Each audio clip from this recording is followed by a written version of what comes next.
Sugeng Dalu rencang-rencang, selamat datang di Semadalu. Semadalu malam hari ini kembali hadir bertamu untuk menceritakan kisah pengalaman menyeramkan yang terjadi di daerah Cirebon dan sekitarnya.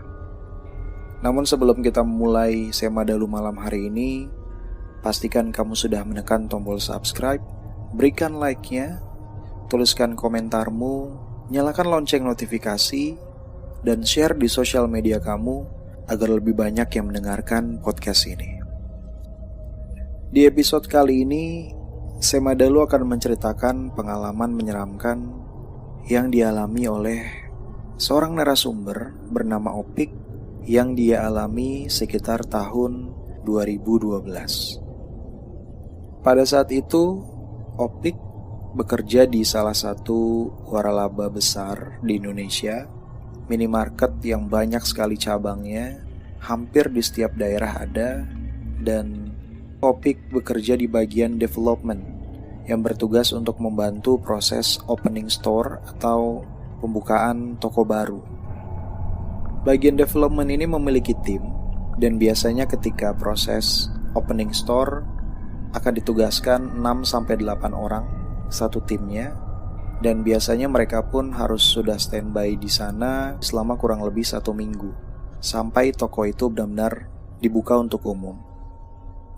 Ketika itu tim Opik ini berjumlah 6 orang dan semuanya adalah laki-laki. Dan ketika itu mereka mendapat tugas untuk mengawasi proses pembukaan toko di Indramayu, tepatnya di daerah Kandang Haur. Salah satu hal yang dilakukan oleh Opik dan tim ketika sampai ke lokasi adalah selain meninjau bangunan toko, mereka juga harus mencari rumah kontrakan untuk mereka tinggal selama kurang lebih 1 minggu. Kantor sendiri pun menyediakan anggaran untuk mengontrak rumah. Tidak muluk-muluk sebenarnya, mereka hanya mencari rumah yang masih nyaman untuk ditinggali, yang cukup untuk menampung mereka berenam, yang sesuai juga dengan budget yang diberikan oleh kantor, dan juga lokasinya harus cukup dekat dengan toko.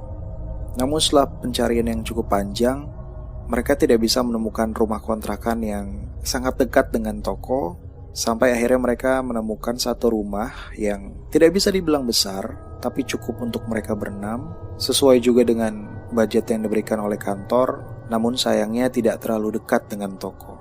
Walaupun mereka masih bisa berjalan kaki untuk bolak-balik kontrakan dan toko. Akhirnya di sanalah mereka memutuskan untuk tinggal sementara. Hari pertama, kedua, dan ketiga berlalu begitu saja. Proses pekerjaannya pun sesuai dengan target mereka. Tidak ada halangan yang berarti. Sampai akhirnya di hari keempat, tiba-tiba saja datang serombongan personil tim opening dari Cirebon yang katanya diminta oleh kantor untuk membantu proses opening di Indramayu. Yang datang lumayan banyak, sekitar 5-6 orang, dan ada beberapa personil perempuan juga. Mereka datang dari Cirebon selepas jam kerja, jadi sudah agak sore, kemudian langsung berangkat ke Indramayu, dan begitu sampai sudah lewat waktu maghrib. Mereka langsung beristirahat, makan, dan sempat ngobrol-ngobrol. Sampai akhirnya sekitar jam 8 malam mereka mendapat kabar bahwa ternyata ada miskomunikasi. Pihak kantor minta mereka untuk datang membantu proses opening pada hari H pembukaan toko, bukan pada hari itu. Jadi mereka memang salah hari ternyata. Sempat berpikir untuk langsung pulang ke Cirebon malam hari itu juga, tapi beberapa kurang setuju karena jalanan menuju Cirebon dari daerah mereka saat itu sudah sangat gelap dan cukup rawan. Apalagi saat itu sudah lebih dari jam 8 malam. Akhirnya tim memutuskan untuk menginap semalam di sana dan mereka akan melanjutkan perjalanan untuk pulang ke Cirebon di keesokan paginya.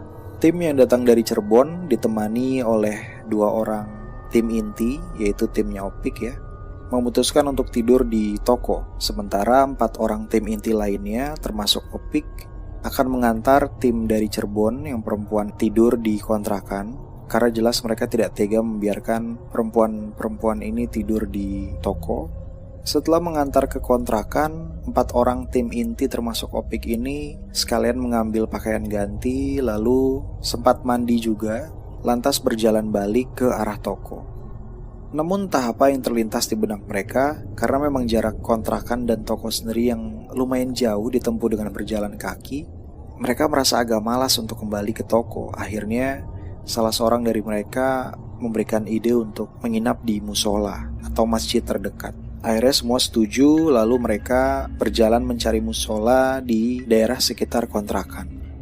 Akhirnya mereka menemukan satu musola yang berada di tengah pemukiman warga. Namun karena malam hari itu sudah cukup larut, jadi tidak ada orang di luar rumah. Mereka melihat musola itu juga dalam kondisi yang gelap dan pintunya tidak terkunci. Akhirnya mereka masuk ke sana. Meskipun dari awal melihat musola tersebut, Opik ini udah mulai ngerasa agak gak nyaman karena kesannya musola tersebut sangat tidak terawat.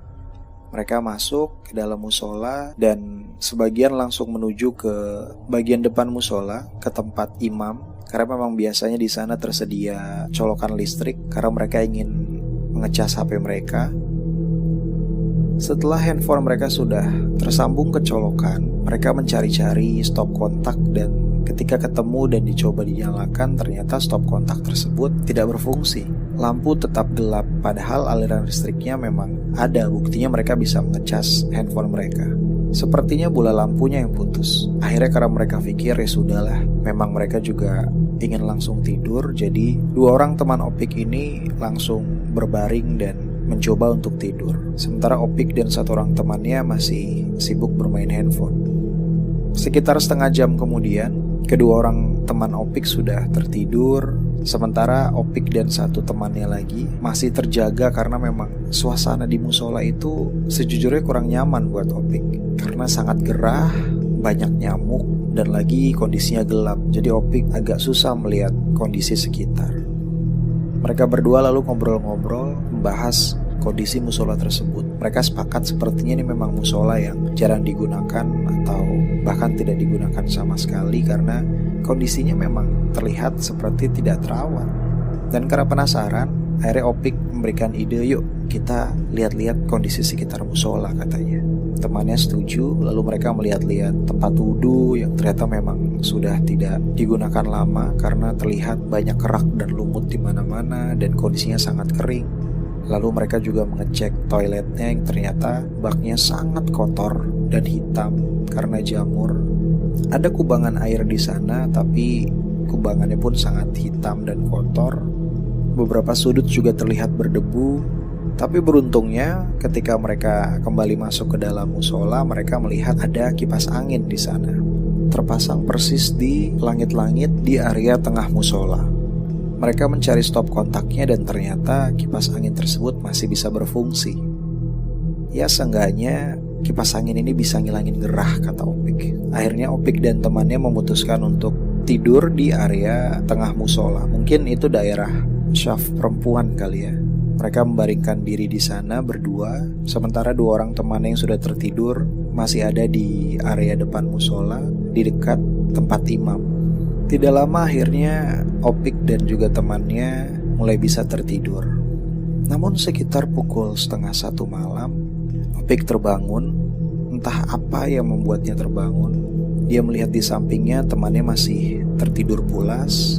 Dia melihat handphone yang tergeletak di sampingnya dan ternyata memang masih jam 12:30 malam. Dan disitulah keanehan terjadi.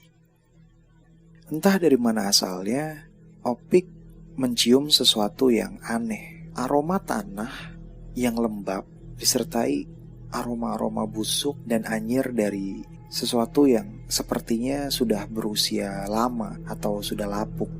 Karena saat itu posisinya Opik masih tiduran di atas karpet musola Ia lalu menengadah melihat ke arah dua temannya yang sudah tertidur di area depan musola, tepatnya di samping tempat imam. Karena memang kondisinya juga gelap, Opik sempat ragu dengan apa yang dilihatnya. Ia melihat di area depan musola ada 3 sosok yang tertidur di sana. Dan jelas sekali dia ingat bahwa temannya hanya 2 orang yang tidur di depan. Lalu siapa satu orang lagi?